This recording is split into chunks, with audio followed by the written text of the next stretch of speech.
Comparison is the thief of joy. Your family, your children, where you're at, what you need, what they need, that is entirely in your realm. Don't sit there and take on things.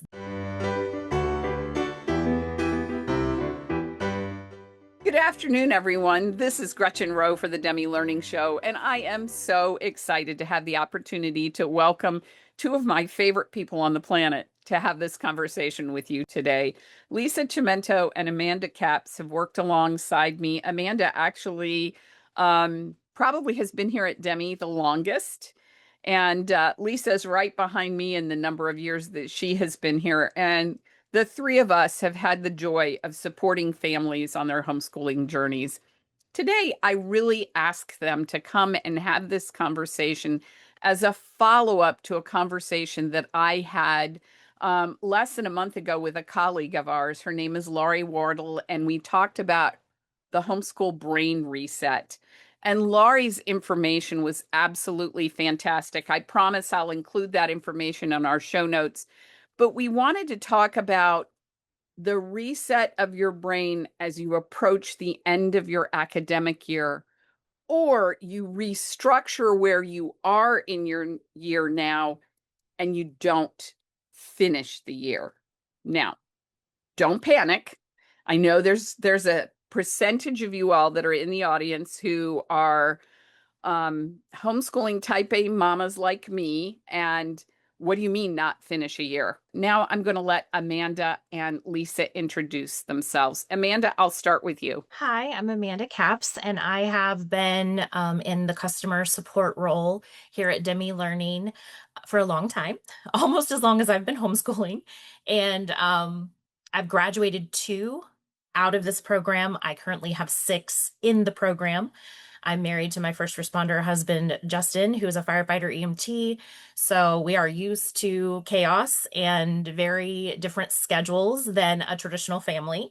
But this job has always worked around that schedule well, and education has become a lifestyle for us. So it just feels very natural. And being a second generation homeschooler, I call it my unfair advantage because I'm not coming at the educational experience and making it look like a school. I'm homeschooling, and there's a big difference, and we'll talk about that today. Absolutely. And the other thing, Amanda, I think it's important is you're the ringer in the room because I particularly ask you to come because you homeschool year round.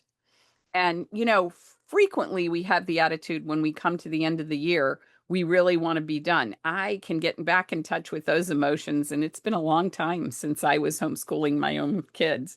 But I wanted you to be here so that you could talk about the fact that you have structured your year differently.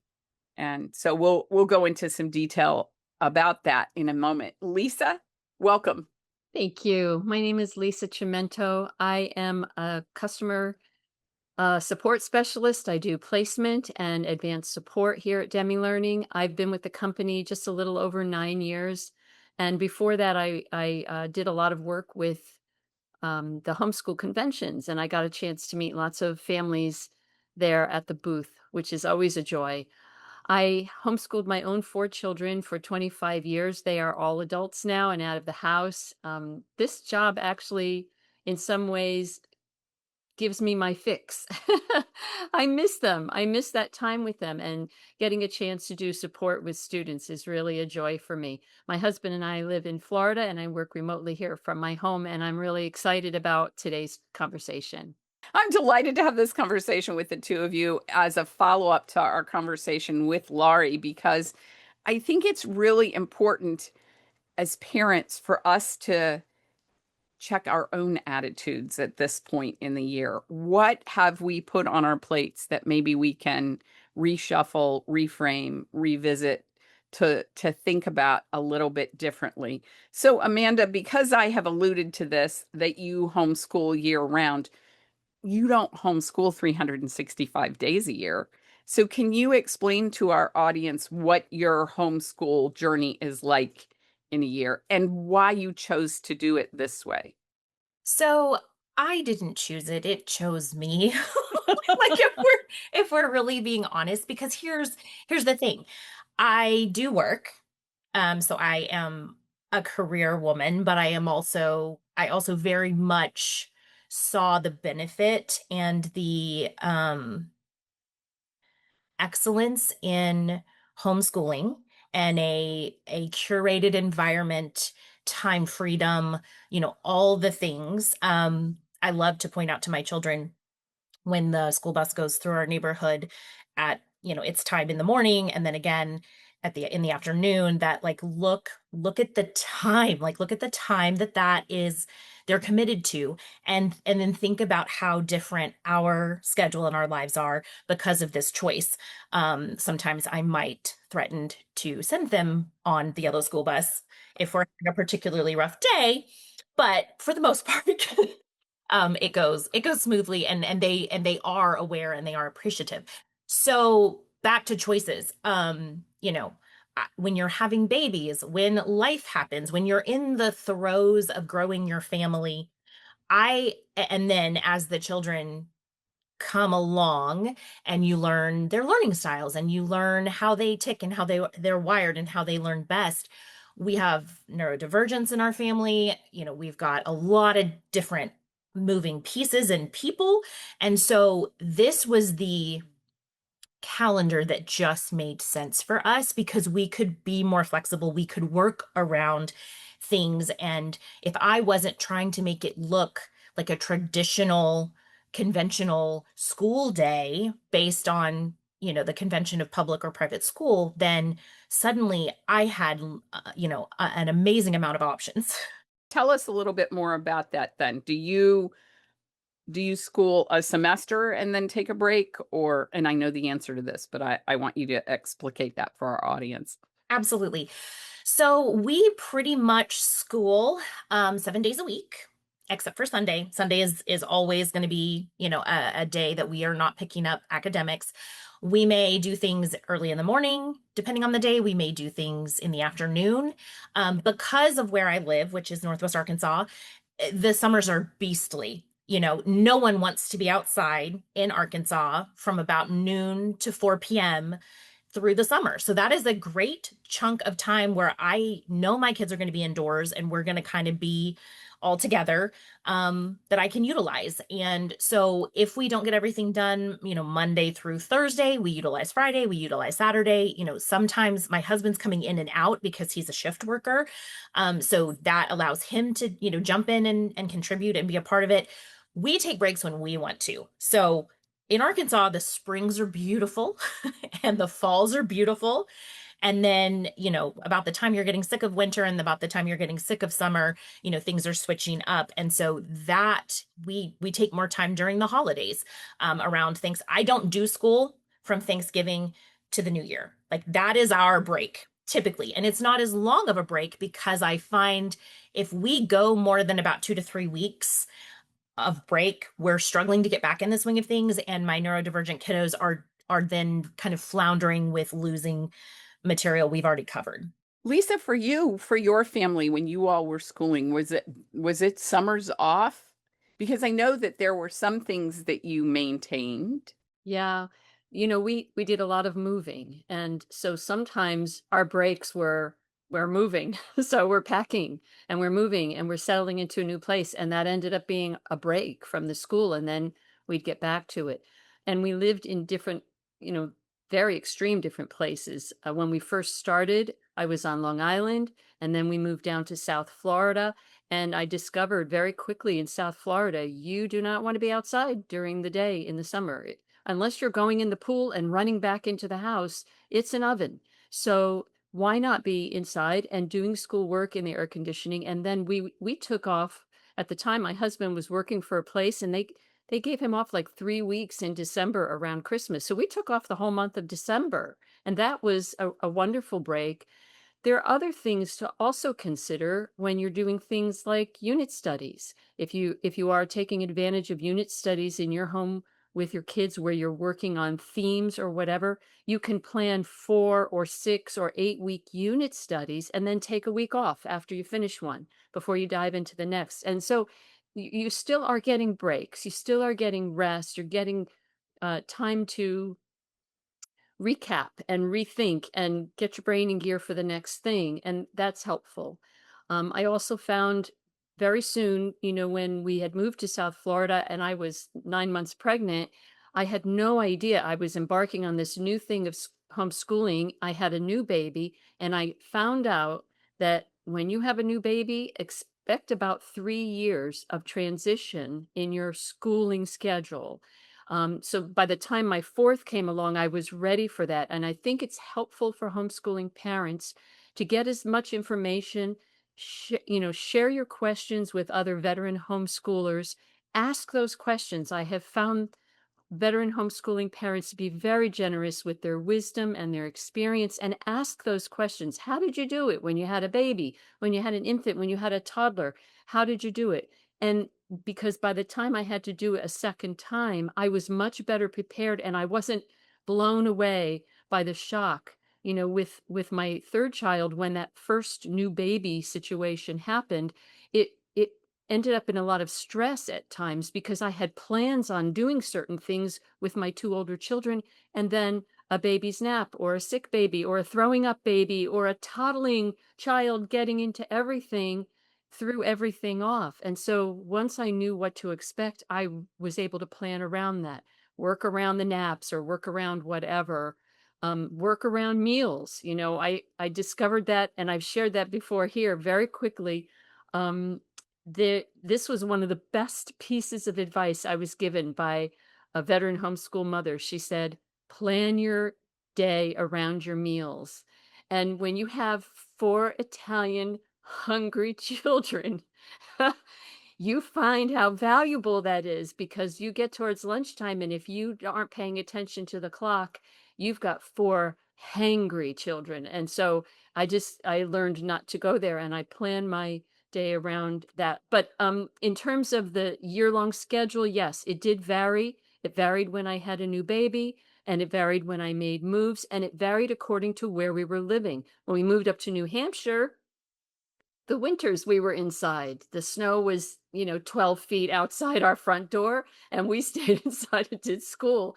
And, we took time off maybe in the spring before the black flies showed up. Or, I mean, there's different things you have to deal with depending on where you live. And so we worked around that. And I think it's one of the beauties of homeschooling that parents don't have to get locked into this, August or September to May or June schedule. You have freedom, and work with it. Your day with your children, your life with your children can be different and flexible, and be at peace with that and take advantage of it, rather than feeling like you've been constricted into something because the public school system is doing a certain thing. You don't have to.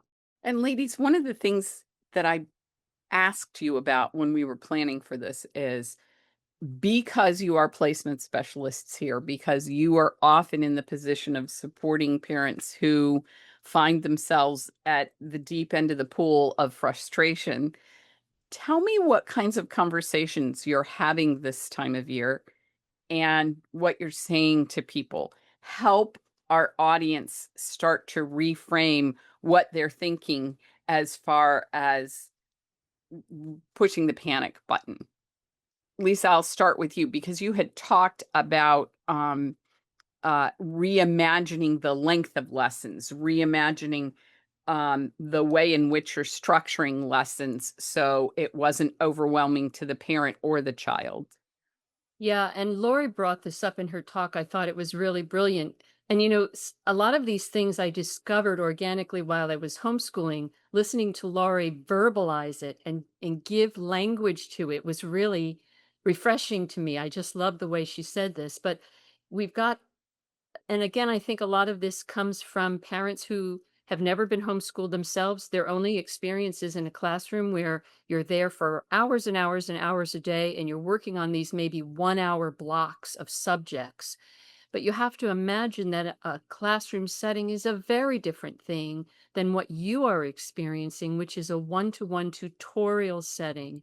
And it's not going to take that long. If you were teaching, 25 kids, it would be a different deal, because the bulk of that time would be crowd control versus actual instruction.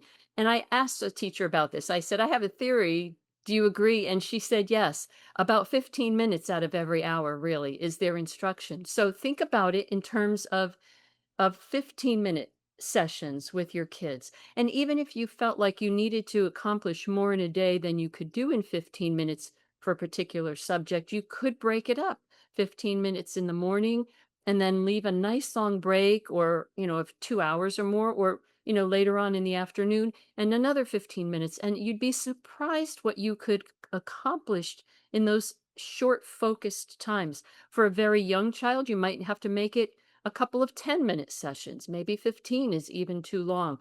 One of the things that we share often on these webinars is that you can add 2 to 3 minutes to your child's age, and that's pretty much their optimal time for understanding and retaining new information. So even if you had a very compliant child who is willing to sit there and work, there's no guarantee that that's going to be remembered for the next several days.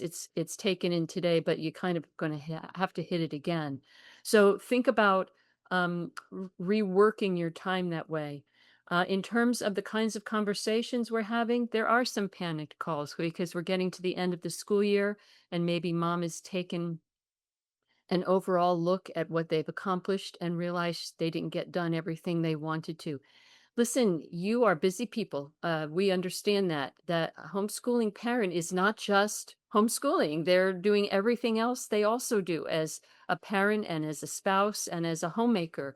And so there's got to be some grace, but it should also um, compel you to think about your time and your scheduling and whether or not maybe you're taking too much on in a given school year. I know we all want to have our kids doing all kinds of groovy extracurricular things, and there certainly is time for it, but maybe you need to reconsider how much you're doing for each child and where that's taking you. Amanda just posted something on Facebook the other day about a math problem. If I have this child going to a baseball game at this time and that one's got football practice at that time in this direction, how much time will you as parents have to get there? It's hilarious because sometimes you are split that way. So, consider all of this together and work together as a family to determine what are our priorities and what can we allow for and what might need to be cut out of one year or another.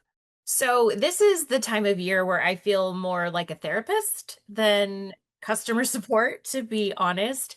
I'm having a lot of conversations with moms who are beating themselves up because they're not as far or they've just made a curriculum jump. And so they're feeling very stressed out and under the gun because we've had to switch gears or we had gaps that we weren't expecting that have been discovered and now we've got to address those. And so I would say probably some of the deeper conversations that I'm having right now is, one, comparison is the thief of joy.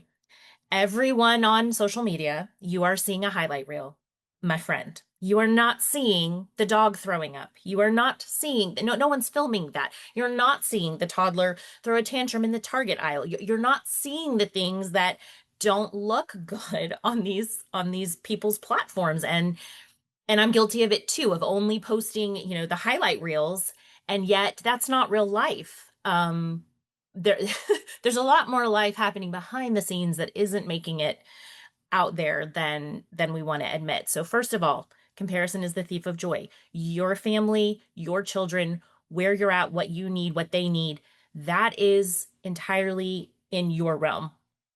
Don't sit there and take on things. The other thing that I have been just repeating over and over and over again, because these moms are just struggling with guilt, they're struggling with condemnation, is there is therefore now no condemnation. That's not coming from a healthy place or a healthy internal critic. Like, that is not going to help you or benefit you or your kids or your family. So just accept where you're at, set a plan for where you want to be, and then take manageable steps to achieve and get there. And what I can encourage you as a 17-year homeschool veteran is with actionable steps, with a plan, you can get there. Both of you had said, because I brought this up in our planning conversation, about there is a point at which you are behind. And I don't want, I want to be as honest as we possibly can in addressing this with parents. If you have a teenager and they have goals that go beyond high school, and their high school path is behind that curve, what are the things that a parent can do? Yeah, that's true. We don't like to use the word behind, especially when kids are young, because that is a comparison issue. But if you've got children coming into high school or already in high school, and there are either um, state mandates, or maybe you're part of a charter school that has certain mandates or requirements, or your student has goals and aims that they want to accomplish. First of all, sometimes you have to think about this. Education can go beyond senior year of high school, and it doesn't necessarily mean college, but even if it means a year or two between high school and a secondary education, that can be accomplished. There is nothing that says they have to go directly from high school into college or directly from high school into a trade school or whatever.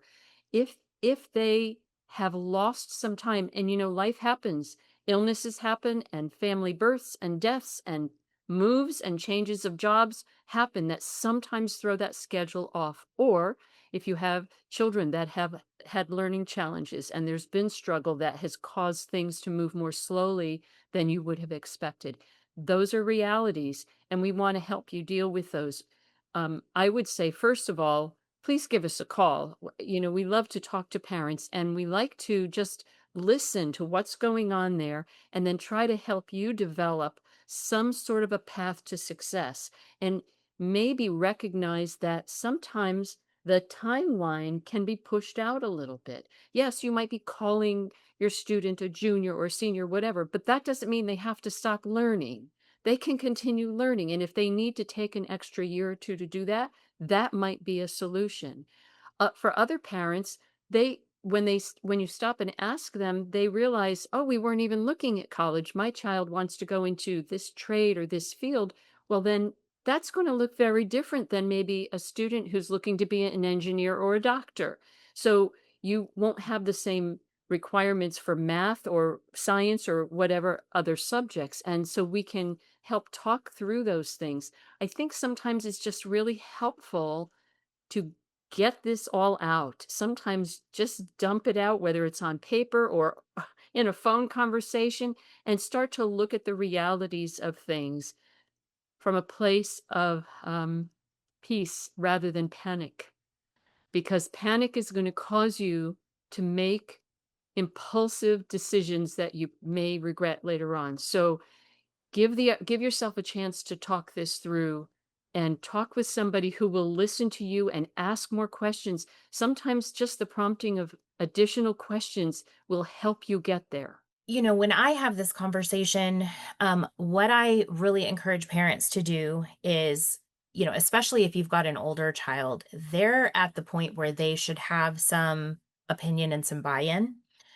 And so, I know with the two daughters that have graduated, neither one of them at 18 years old, graduating from high school, knew what in the world they wanted to do.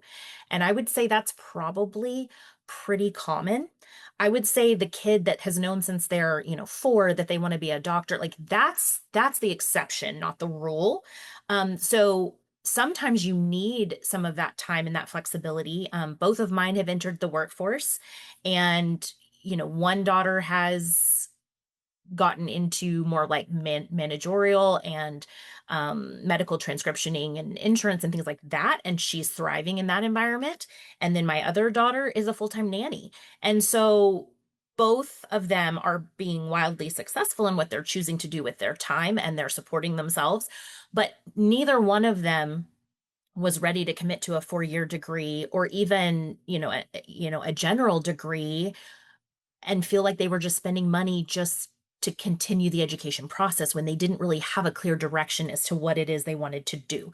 So that would be my first question, or my first thing there. Secondly, you need an end goal.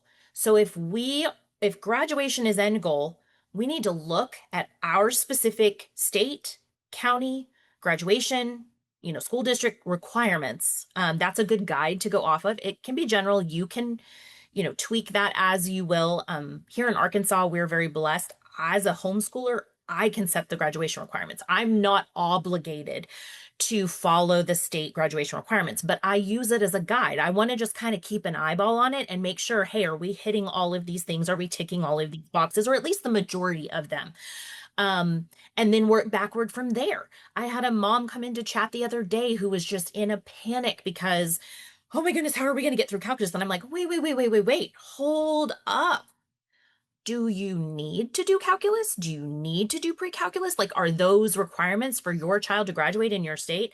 Turns out they don't have to do anything past algebra 2. So that automatically buys you 2 years of cushion right there for, if you've needed to fill in gaps or you're a little behind, behind being, not the word I would use, but on their track, on their journey. So those are the things that you really need to look at.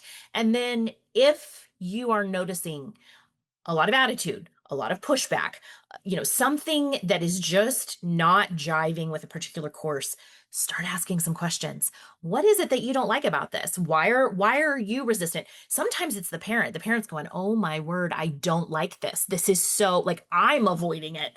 I would say consistency over quantity any day. I like that consistency over quantity. That does make a tremendous amount of difference in the long term for being successful. I also think it's really important, as parents, we need to reframe our expectations. I'm sitting here listening to you all talk, and my eldest daughter just turned 40. And when she was 18, I said, I don't care if you go to college to get a degree in underwater basket weaving, you're going to go to college. But the world has changed in the ensuing years. And I did not say that to my youngest child when he said, I don't think I want to go to college. I said, great. What do you think you want to do? And so we explored in a great deal of depth. And I have to be honest, if I looked at my 6 kids, I have 5 college graduates and 1 electrician. And if you ask them job satisfaction wise, who's the most satisfied? The electrician is, which I find very amusing. He's having a blast, and he's like, he just got a promotion. He just finished his last semester of college for his AA degree toward being a certified electrician, and he was like thrilled to pieces. He said, I didn't get as high a score on the paper exam, but I got an almost perfect score on the practical exam. So he said, I figure it balances out. In 5 years from now, no one's going to ask me that. And that is an important takeaway for us all to have, because that brings me to the next thing I want to talk about, which is the other parental panic that you all are talking about right now, which is testing. And parents are really coming unwrapped about the fact that their children maybe aren't performing as well on a test, or maybe the test is coming and they're like, I don't feel like I prepared them well. So would you all please both speak to that?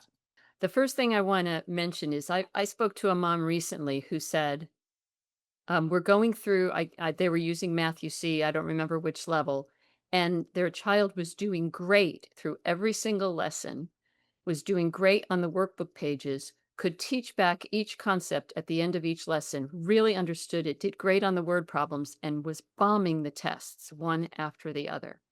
And so I said to her, how important are those tests? Are you required by your state to turn in test scores? And she said, no.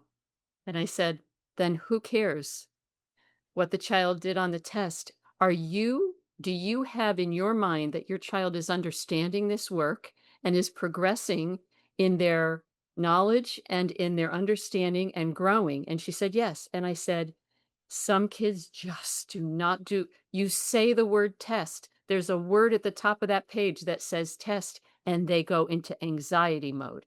And I know Lori talked a lot about this, and there might be some solutions for that. And it might be worthwhile working through that because at some point that student may have to take a test that will be an important thing.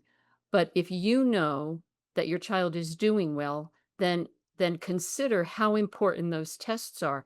And the same is true for end of year testing. Now, I'm not talking about SATs right now, just talking about general testing for, the elementary and middle school grades.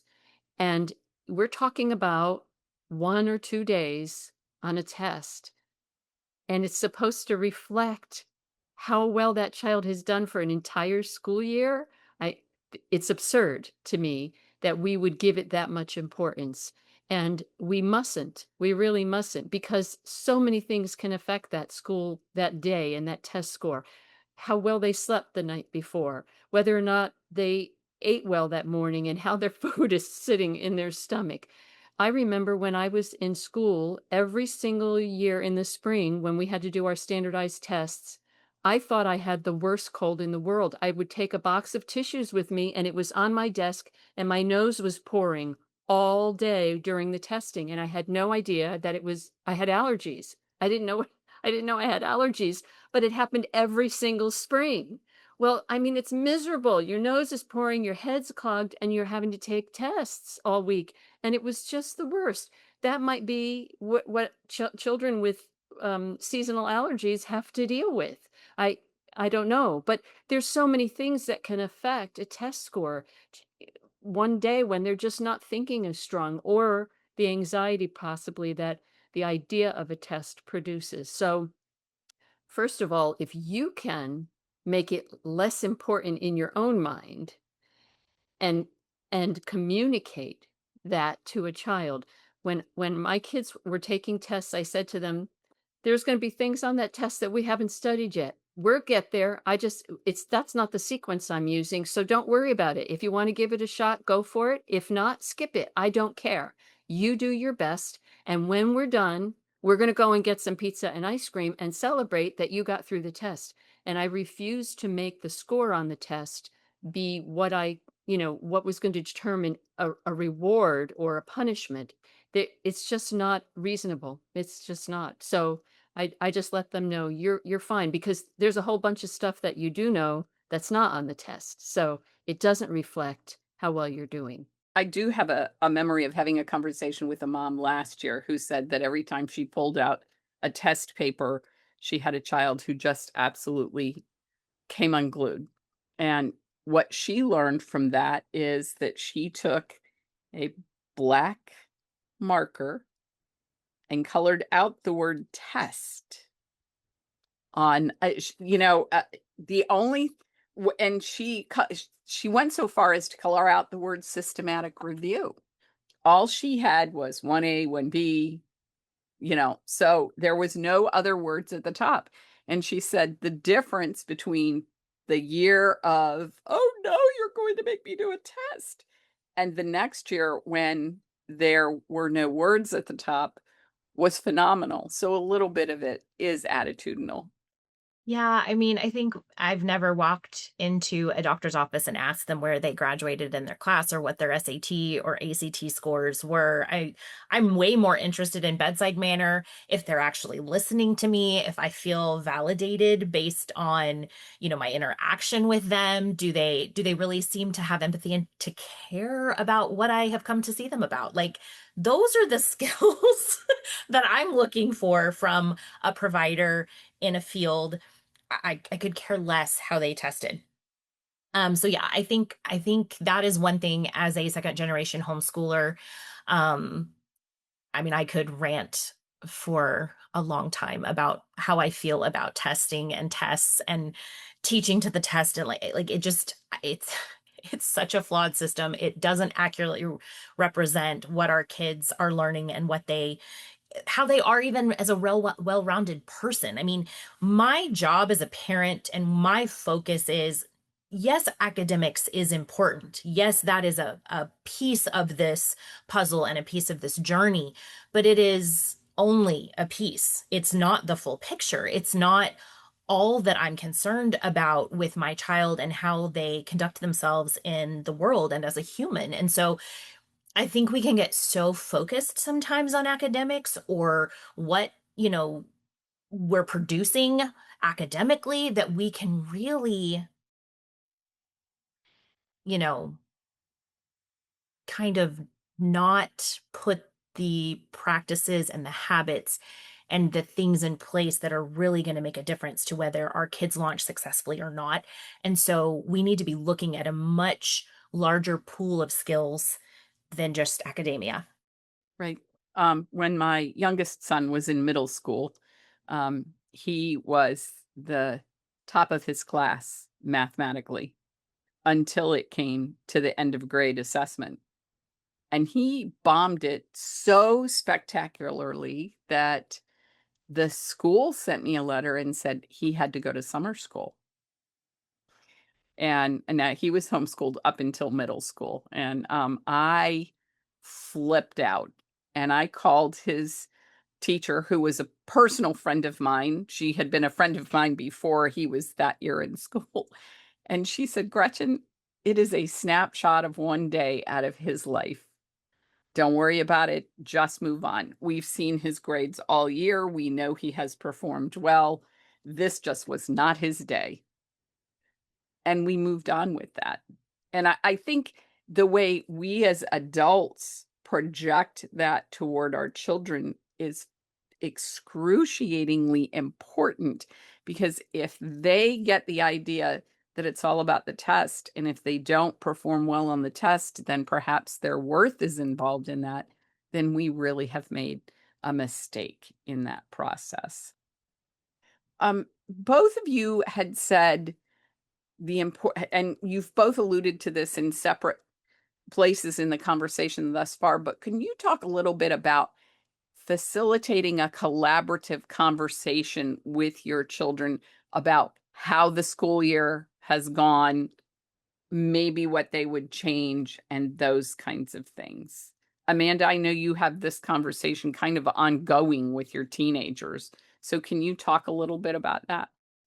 Yeah, the nice thing is at this point in the process, like I'm very comfortable with my curriculums and what we're doing and my like I feel so much more confident about what we're doing and why we're doing it than I did when I was 20 and had my, brand new baby girl and was thinking about her future and thinking about academics and like, at that point I knew I was using Matthew C, but I mean, we hadn't even evolved into spelling UC and some of the other offerings that we have. So it's been a really interesting and natural progression. And I tend to gravitate towards open and go curriculums because that fits our lifestyle and it just but there have been times like I did apology of science in high school and it was brutal and I didn't really enjoy science and I barely made it through those courses. And so then in my head I was just like, well, of course that's what I'm going to do with Cassie, my oldest daughter. And so I get the book and we get going, and poor child, so she was a soccer player and sustained a concussion when she was in middle school, and we lost pre-algebra. And so first of all we were scrambling because we were doing that and trying to rebuild those skills, but then then I hit her up with this really robust science curriculum and she got 3 or 4, and I just noticed like her attitude just started, and then I noticed she was avoiding. And I finally I sit her down and I'm like, what's going on? What's the problem? What's going on here? And she was just like, this is too much. It is so much vocabulary. It is so many definitions. It is just, and I don't even enjoy this. Like, this isn't my subject. Like, this is just not even an area where I really feel like I want to go this deep of a dive. And I was like, okay, you are heard. Valid. And so we did some looking around. We found an alternate science program. Apology is a fantastic. If you are wired that way, if you are that type of a kid, if you're going to be a marine biologist, I mean, by all means, go at it, guns blazing. That's fine. But that's not every kid. And so a lot of times we have made adjustments based on what a specific child needed, curriculum wise. I have found the more hands-on, the more multisensory, the more engaging, mastery, skills-based learning that seems to work. That method seems to work really well for my kids. And so we have, stuck with, several that are like that. But yeah, it was an aha moment when it was like, why am I making her do that? I didn't even like this. Just because I muscled through and didn't complain doesn't mean, and I mean, and I had raised her to have a voice and to say, "Mom, this is crazy. I can't do this. It's too much of a load. I'm not enjoying life." As Amanda was talking, I'm just going back in my own memories of different times and conversations that I had with our kids and where they were able to input. I think the one thing that I didn't do, which I wish that I had, and I recognize now the value, how valuable it would have been, was to sit down at the end of each year and say to them, what worked, what didn't, what curriculum did you love, what curriculum did you hate, what part of our schedule really worked for you, and what part of the way we do our day was really rough on you. And I think those kinds of conversations, it just didn't occur to me. It really didn't. But I think that I would encourage it to any other mother now, especially if some things, in your gut, we got through this, but I don't know that it was a great experience. You can take that and ask that question of your child, and even very young children can answer those types of questions. I I do remember my kids at times saying, "I don't like this," or "I really like this." When we first brought Matthew C. home, it was a demo VHS. That's how old I am. And we had, Matthew was my oldest and he was in first grade, and we had done this other math thing through kindergarten, and it was just fine. It was sweet and cute and it worked. And we got to first grade and it threw the kitchen sink at him. And he was such a bright and eager learner. He was a sponge. He asked a million questions a day. And I watched this child shut down and I panicked, and somebody gave me that demo VHS and we put it in our VCR and turned it on, and there's Steve Demi demonstrating with the blocks. And I mean, my jaw was dropping at what I was learning in that whatever it was, half an hour. And Matt turned around and looked at me and he said, "I love this, mommy. I understand what he's saying." And so we got Matthew C at that time, and I used it with all four children, but they don't all learn the same way. But they all liked it for different reasons. Some of them, really needed those manipulatives. Others used them, but it wasn't as necessary for them, possibly, because they just had their different way of thinking. But that was true with some other things too. When we did unit studies, we'd finish a unit study, and I remember I did say, "How did you like that?" And some of them were like, "Eh," and others were, "That was really good." And then I say, "Well, we're going to start another unit study. What would you guys like to learn about?" And, I had some resources at home, but then they go, "Car engines." And I just thought, okay, I I'd guess have I'm paid going to money be to see learning your from this because face. I know nothing about car engines.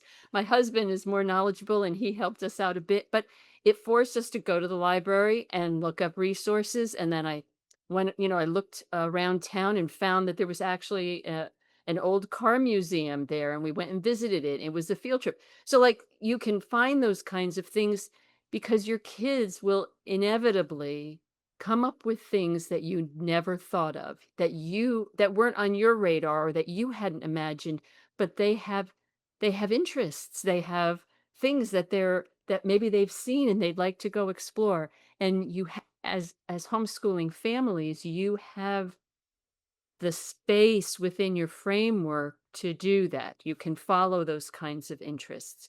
But even beyond curriculum, to ask them for their feedback at the end of each year and talk with them before you make decisions about scheduling or what um, extracurricular activities you'll do or what curriculum you'll use to be able to say, okay, this is what I'm looking at, and this is what the kids have said to me, and let me take their participation in this conversation into consideration.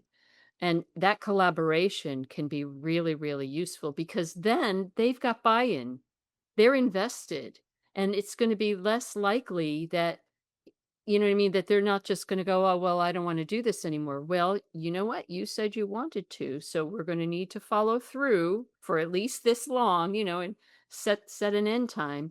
But getting them involved, I think there's an aspect to taking responsibility for your education that's gonna have to come at some point along this spectrum of homeschooling, and I think that kind of a thing will really help encourage that and facilitate it. My vivid lesson in that was my eldest son. We had a curriculum that I had put all 4 kids into, um, because my eldest had outgrown the curriculum we had loved and used. The curriculum we had loved and used only went through the 8th grade. So when she became a ninth grader, I transitioned everybody into the curriculum that was offered through the curriculum she was gonna use in ninth grade. Frankly, it was for my ease. And he just set his heels and spent in pretty much the whole academic year pushing back against it. And I have to admit that I cranked the screws tighter and he set his feet harder. And we went around and around for 4 months. And I finally, in exasperation, instead of inspiration, exasperation, said to him, "What is it that you want?" And he said, "I want to go back to the materials we were using before."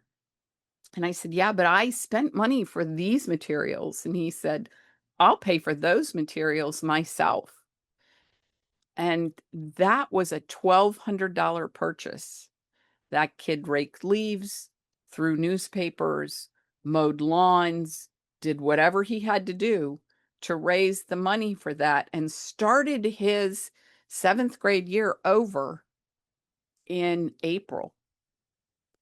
And he was ready, I'm sorry, 6th grade, started his 6th grade year over in April and was ready for 7th grade in September because he was doing something he appreciated. And, it was a hard one lesson for me because I could have saved us months of agony if I'd have asked him sooner, but I was looking at it from a discipline perspective, and, he should do it because I said so. "Yeah, I'm a good German. You should do what I said, yeah? Und now, right away." You just mentioned something that I think needs to be considered, especially for those parents who are thinking maybe this curriculum isn't working and we need to change. There are, I remember when I was in my senior year of high school and I had a math teacher who was really, she was a brilliant lady and a really super woman, but it was like she was speaking a foreign language to me. She Mm. just didn't speak my language.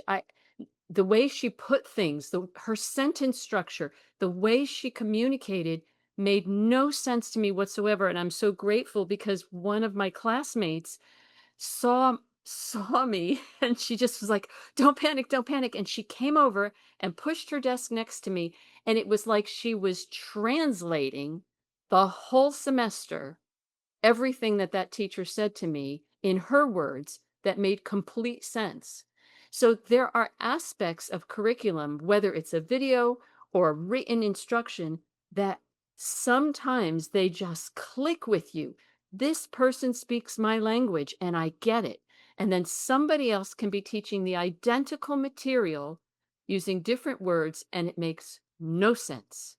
So there is an element to that. And evidently, your son recognized that somebody spoke his language and somebody else didn't. And he wanted to go back to a program that he could actually understand. And I think there's value in that, even asking the student about those kinds of things. Sorry to interrupt. I think it's really important, and I'm glad that you said that because I think, not every key fits every lock. We say that often when we talk about parents when they're looking for curriculum, we say that.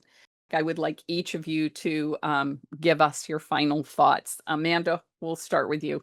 Don't underestimate the power of listening to good literature. It works just the same. And if you have a child that maybe the grade level of a particular work or the writing style is just difficult for your child, get it on audio. There are so many amazing resources available now with the technologies that we have, that can really, really help. I tell parents all the time that I think of education, core education, as a three-legged stool.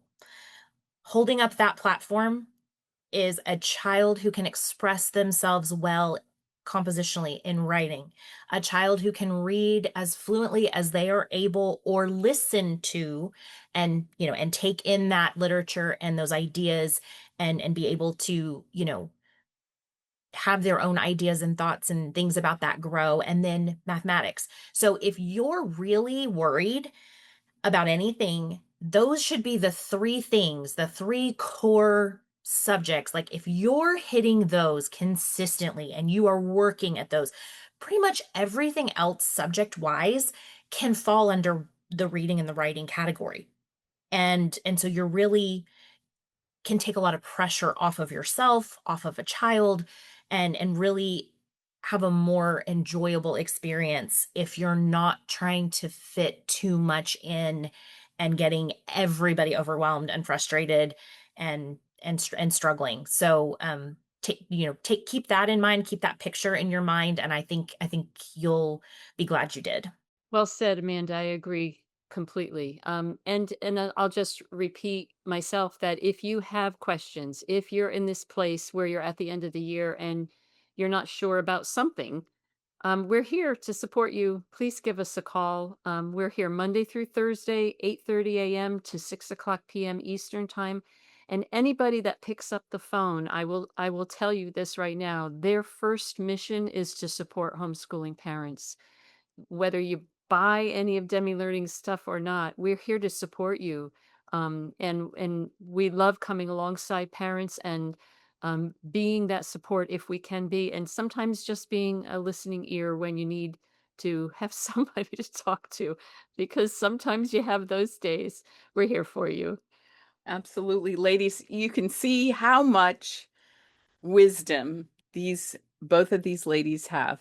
You can see why I wanted to have this conversation with them. I hope you're stepping away from this conversation today encouraged. I want to thank you all for joining us today. We don't take it lightly that you welcome us into your living room. We have lots of things we'd like to share and support you along the way, and we appreciate the fact that you take a little bit of time to allow us to come and share with you. And I want to say thank you to Lisa and Amanda. I appreciate them more than you possibly know because they teach me something every single day. Thank you all so much for joining us today. Thanks again for joining us. We're glad to be a part of your educational community. You can help us grow our community even more by rating, reviewing, and subscribing to the show wherever you may be hearing this. Don't forget that you can access the show notes and watch a recording at demilearning.com/show or on our YouTube channel. We'll see you again next time. Until then, keep building strong foundations for lifelong learning.